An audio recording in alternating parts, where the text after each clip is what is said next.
Yeah, that's right. I'm back and I got another rant. Now this one I know will offend people. I have a ton of family and friends that do this. It drives me insane and I know they're not going to react well to this video. The snooze button is for losers and procrastinators.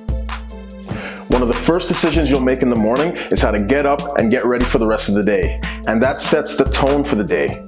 So you hitting the snooze button, it's a form of procrastination, and that's the first decision you made that day.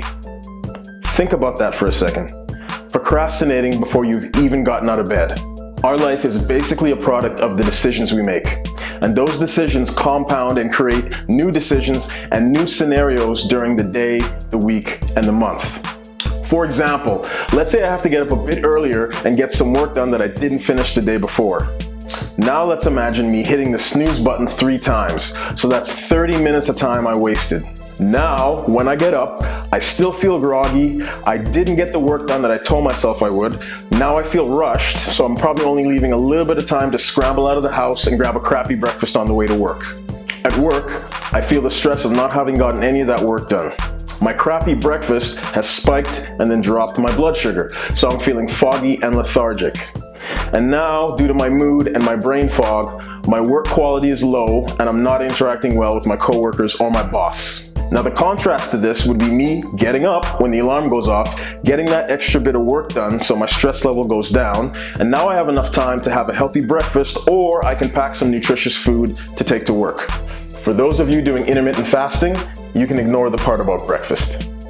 Since I'm not feeling lethargic or pissy, I can get extra work done and higher quality work, as well as interacting better with my coworkers and my boss. Now, doesn't that sound better? I know that not everyone has to get up early and get extra work done.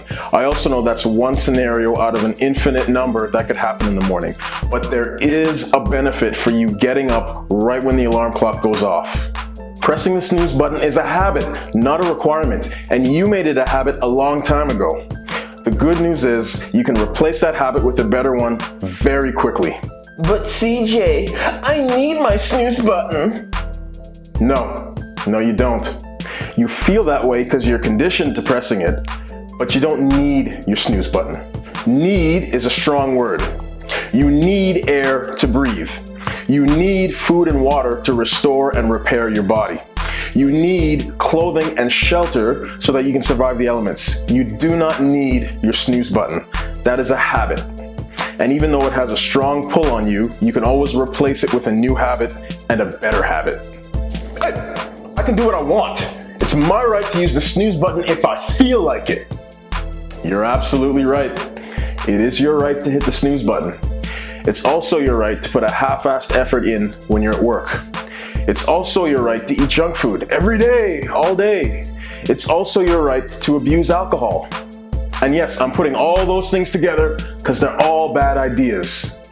Having the right to do something and doing the right thing are not the same. Okay, CJ, you're getting a bit intense. I'm sorry, but I get a little bit excited about this topic. But let's talk about some other things we can do aside from hitting the snooze button. The first thing you could do is get up when the alarm goes off. I know people that hit the snooze button 3 times, so that's a half an hour they're burning. I know people that hit the snooze button 6 times, so they kill a whole hour. Now tell me, what would you do with an extra 30 to 60 minutes? How about doing some light stretching or even getting some exercise in? How about getting some extra work done, like my first example? How about looking at your calendar? Looking at the day and the week and seeing what you have to get done, wrapping your mind around that, it lowers your stress level. And if you do it early enough, the house is quiet, it's peaceful, there's no one to interrupt you. How about just not rushing out of the house in the morning? How about getting your things and being prepared and going out the door stress-free? How does that sound? The second option is to get that extra 30 or 60 minutes of sleep. Because what you're doing when you hit that snooze button, you're not giving yourself extra rest. That's junk sleep. It's the sleep equivalent of junk food. You're not going to feel rested 30 minutes after hitting the snooze button or 60 minutes after. If you feel like crap at the beginning, you're still going to feel like crap at the end of that 60 minutes. So you may as well just get up. Now the trick is to set the alarm clock so when you get up, you're not just frenzied and you got to rush and go, but you set it late enough that you do have to get up and go about your day. Now, I'm sure I've offended half the people I know, and for those of you that I offended, I'm not sorry. This is something I feel strongly about. If you're going places, if you're doing something with your life, you don't have time for the snooze button. There's not enough time in the day if you're working on an important project or something meaningful to you. You get up and you get on with the day. As a side note, the type of alarm you set matters. If you wake up to you're making yourself angry first thing in the morning. Your alarm can be birds chirping, or the sounds of the forest, or even a song you like. And a nice trick I use is, when I set my alarm, instead of me waking up in a panic to loud music, I set it so that the music gradually rises. Most modern cell phones will give you that option. And that's it. Rant over. Hopefully I've either shamed you into not hitting the snooze button any longer, or I've given you better alternatives to hitting the snooze button. Now please leave a comment down below. Have I offended you? Do you think I'm nuts? Or are you with me on this?